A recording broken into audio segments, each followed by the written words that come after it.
So I'm not going to say that owning an electric bike is perfect, because there's been moments where I have been in an emotional valley. I'm just like, oh my god, everything is terrible right now, and nothing is going right.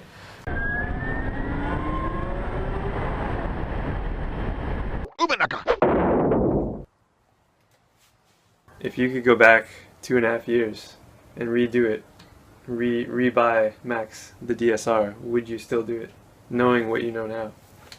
Ooh. Knowing the hardships. Wow. Yeah, I did not expect that question. Well, based on the fact that I still have Max 2.5 years later,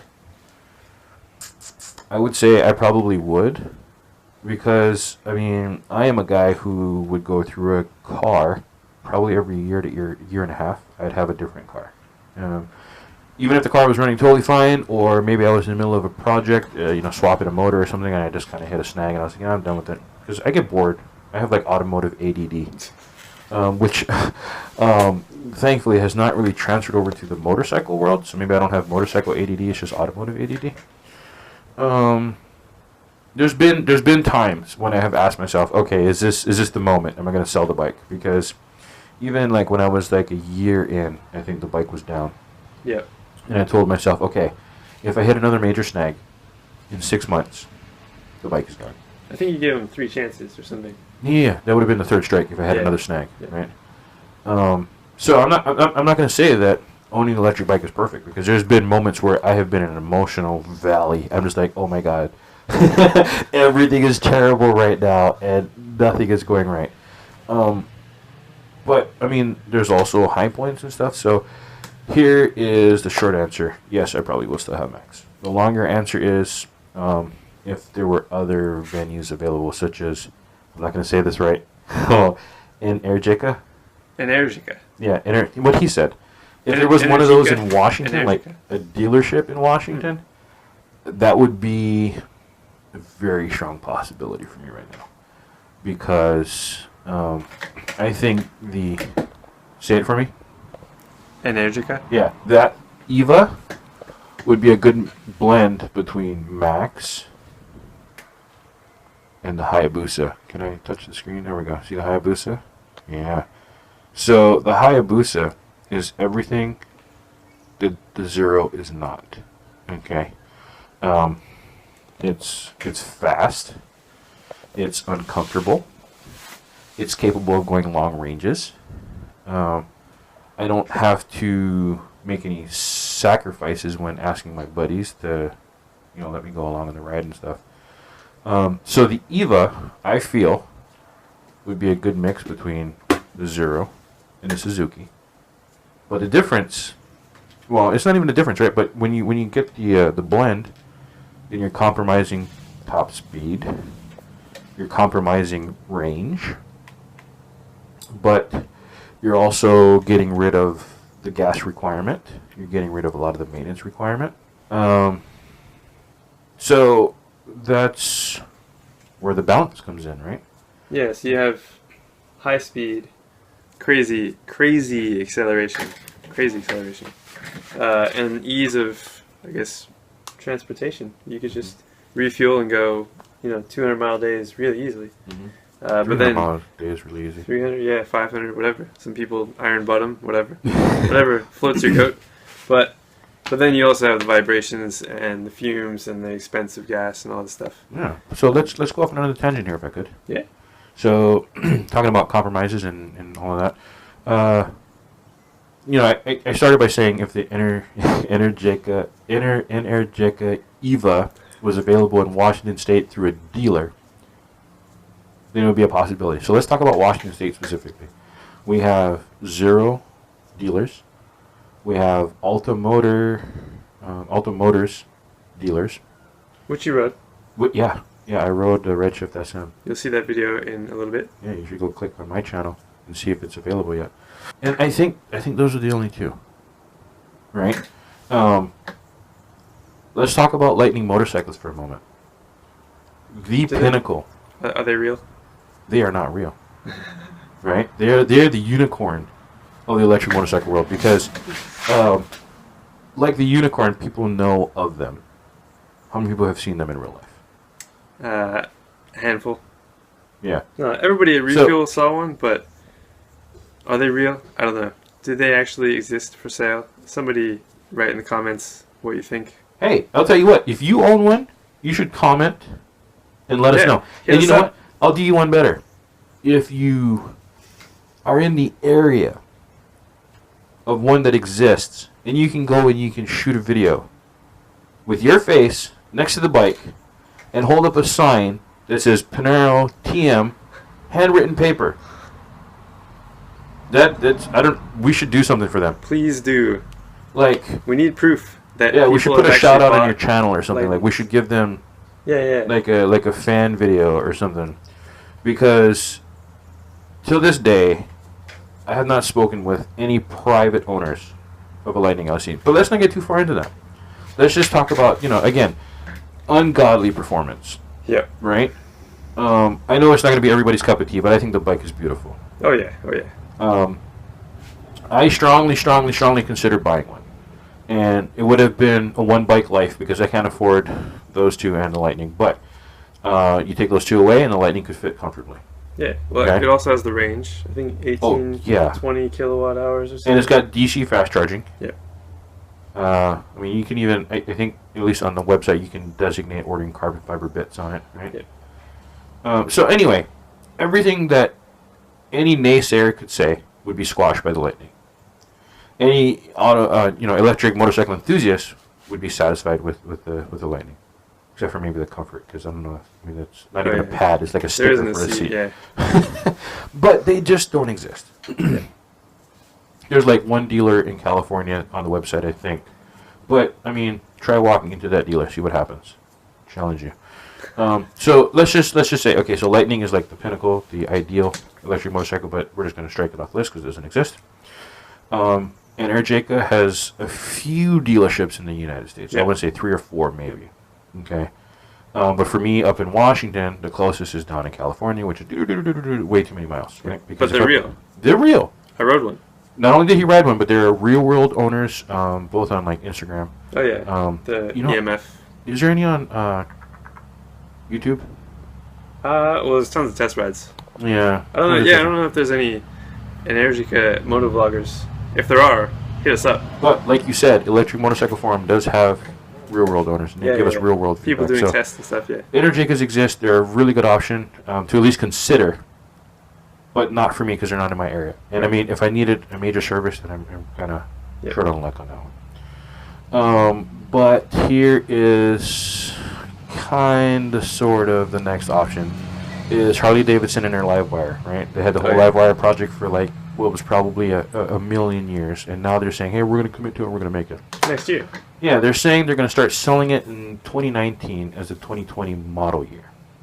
Now, the specs are nowhere near impressive. They're probably half as good as Zero.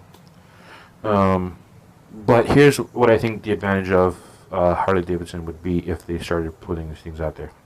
The amount of dealerships that they have would make these things really accessible to their customers. Right? Totally. And as long as they have enough replacement parts to back up the bike, I think the service would be pretty decent as well. But I don't know. It's just kind of something to keep an eye on and see what happens in the future. And then the Curtis motorcycle, what is that called? Yeah. I'm not sure. Ooh, okay, so I don't know the name. Curtis Concept or something. That's not really available yet, right? I mean, Well, they only made one. Yeah. I don't know if they're for sale or they're not going to start selling this. Okay, I don't know. But they're using a Zero built motor, which is really interesting. A dual motor. So really, if Energica gets a little bit more dealerships in the U.S., awesome. If Harley actually makes the bike and sells it, then that'd be sweet too. Because even if it's not an impressive bike, at least moving forward and having more options would be great. Yeah. And if Lightning exists, we'll probably buy a couple. I don't know, I think we should say more positive things about electric bikes. We haven't said a whole lot of positive. Oh yeah. Okay. Well, Well, so to end this video series, because I'm going to cut this up into a whole bunch of different videos. Because there's a lot of It's talking. so long. Yeah. We just talked about a whole bunch of different Important topics. Important topics that people should know about in 2018 before the world has gone electric and it's so much easier than what we're going through now. And nobody is going to print in a brochure because they don't like to talk about the gritty stuff. Yeah, true. Yeah. But so my question for you is, now that you've kind of lived both lives, you have the Busa Life super sport bike and Max, which is a Zero DSR electric bike. Where do you see the future of electric motorcycle transport? Oh man. Do you see it taking off? Do you see more people embracing it? I do, when we have a wider range of electric motorcycles available to us, right? Because Alta Motors has had a very overwhelming response to their Redshift MX and their Redshift SM. Yep. Because they're doing very well in their area of performance. I don't even want to say they're like that market niche. share. Yeah. Excuse me. Because the FXS and the FX still probably doesn't perform as well as the Redshift, I don't think. Because I've been on... You've been on both? I've been on both. Honestly, just for test rides. But I think that the Redshift outperforms. But the FX and the FXS outshines the Altas in the battery department. Right. I think they have more range and better battery management. Yep. And they're a whole lot cheaper.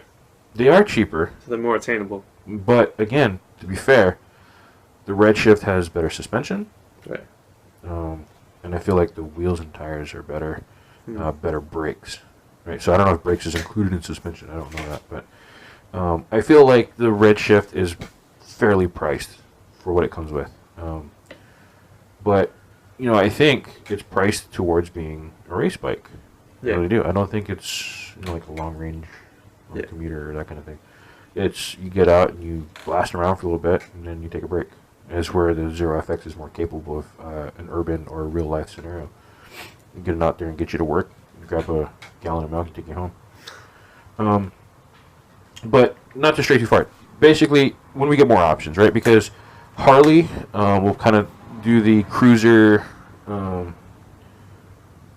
else would you explain that? Like, just the, I don't know, leisurely ride. Yeah. You know what I mean? Well, yeah, that's the thing. Cruiser guys usually do long trips. They go across country. They go to Sturgis or something. Yeah, I don't know. They want to make noise. Well, so, the Livewire supposedly does, right? Because of that whole like trans something gear or another. Yep. It's the word like transverse something gear. Yeah. Anyway, sounds cool. So they'll probably do well in that area, but what we don't have widely available yet is the sport bikes. Right. Right, because Energica has the Ego. Yep. And then they also have the more Street Fighter-ish Eva. Yep. But the dealerships doesn't have the infrastructure. Yep. And some motorcycle manufacturers, I guess, don't want to make them because they say that nobody wants that. Oh yeah, nobody wants that. Ouch. I can tell you that's probably not true. Yeah. So they do want that. So you should listen, because some of us went out and bought this to do what that was not capable of doing. So now I am forced to have two bikes just to have the best of both worlds. So I'm going to tell you, they do want that. You should hear me. They want that. So sport bikes need to be available. And then like a true adventure bike. A true adventure bike. Like a long range adventure bike. Yeah. And, you know, it's probably going to be heavy because you're going to stack a bunch of batteries on it. But, I mean, they're all be heavy honest. anyways. Yeah. The Tenere, whatever, Yamaha is like 600 pounds. Yeah. But people still slide them sideways, you know. Stick a whole bunch of more batteries on the Zero and put better suspension and tires and some stuff cage. on it. put and some damn cage, crash yes. bars on the thing, would you? Yep. So I'm just saying that, like, yes, as there are more options available, more people are going to bite. Right. Well, should we... Yeah, I think we should wrap it up and have some pizza. All right. Well, so this has been a introduction to who Pinaero is. Check out his YouTube channel. He's an awesome guy. If you want to see videos of Max, him modifying it, charging in the wild, going on long trips, some road racing videos with the Hayabusa. Yeah, I don't know if we talk about that. Riding down to Mexico and going high speeds. Yeah. So thanks for watching, and I will see you guys next time. Peace. Peace out.